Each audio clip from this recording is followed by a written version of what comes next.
Okay, let's talk about the farmers. Say they're going to go bankrupt if the government don't give them some kind of assistance. First off, to me, that's welfare. You and I are taxpayers now. My father was a black farmer, and my brother and I, to bail him out, once he had to go bankrupt, we had to buy the farm. My brother and I had to go and buy the farm because the administration wasn't giving minorities loans at the time. But there is a way for these farmers to make money. Now, instead of letting the corporations take their businesses, as a farmer, I know it's just like my dad did.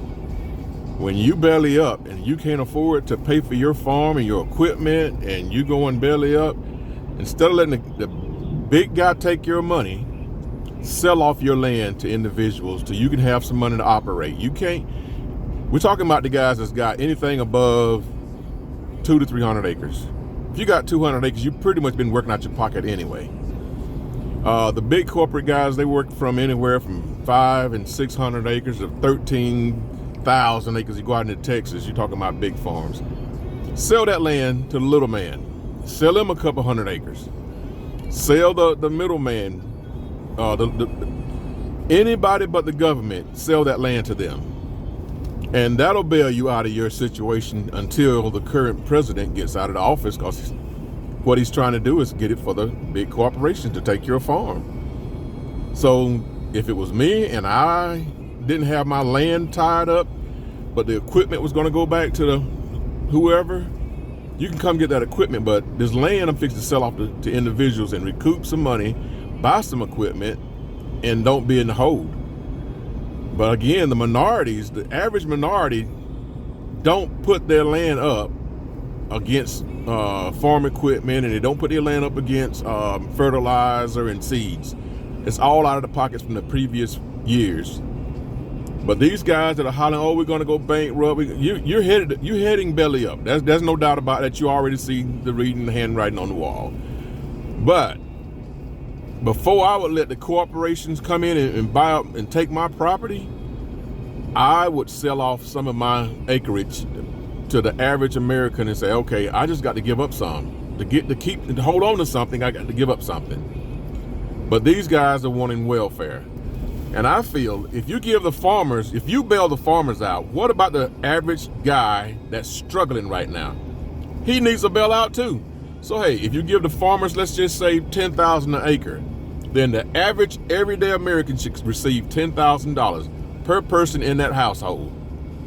Give everybody a handout. If you're going to give that government welfare recipient farmer that money, I don't have a problem, because we still have the family farm. But we don't get loans and money from the government as other minorities does.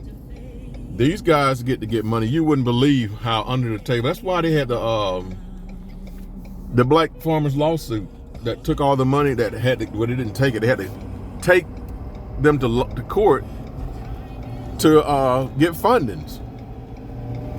And again, I don't have no ill will feeling against them that's saying, hey, we need help. Because when my dad farmed and when we was farming, my brother's doing it now, we tell the government we needed help. They was like, oh, well, we don't have anything for you. They always say all the funds have been depleted. Really? What it does is all the big guys go in there, they tell them what day that money's coming down and when that application should be in. And they give them their applications prior to the money coming out. So when the average poor farmer, the black farmers and the little farmers went to get the money, it was depleted. So now all of a sudden, these welfare recipients going, hey, we're not going to make it. It's because they went out there and bought brand new tractors, brand new trucks, brand new this for the kids, toys for the kids to play on. They abuse that money. If you run your business in the ground and when it's time the rubber to hit the road and you don't have any money in your account, that was your problem. That was your fault. At some point in time, your farm should be producing and making money. But now they say, oh, they're not gonna make it because of the tariff. The Chinese not buying the soybean, corn, and barley and whatnot. That has nothing to do with your farm. That has nothing to do with your product that has made. You should have signed that contract and locked in A lot of people don't know farmers' crops are locked in at the beginning of the year or before the year starts. Let's just say soybean brings, I'm just gonna give you a crazy number, $100 a bushel. Well, if you wait to harvest your soybean and you didn't if you didn't calculate your fields properly, and you have more soybeans than you assumed you was gonna have, now the soybeans are only worth $10 a bushel. Well, that's not my problem. But if you sign that contract and said it was $100 a bushel, then you already locked in, you're gonna get that money. You're gonna receive the money.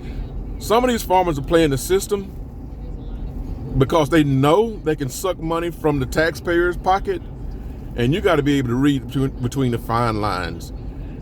If you run a business and it never makes a profit, you may wanna get out of business. You may wanna go on out of business if you never make a profit. So what they're hollering now is the tariff. The Chinese are not accepting American product no more. They don't want your soybeans. They don't want your this. They don't want your beef. They don't want anything from America. And all these other countries are the same thing. Everybody is locking America out. So all of a sudden now we need help. Every American in the United States need that $10,000 per family welfare check. I'm just gonna call it what it is. It's nothing but a welfare check. It's like the people that's in the government now. The ones that sit in Congress, that's a welfare check. We pay them to stay at this, to get that all their benefits and their pay.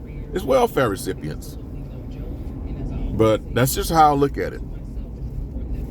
If you have a better solution, post it on your TikTok.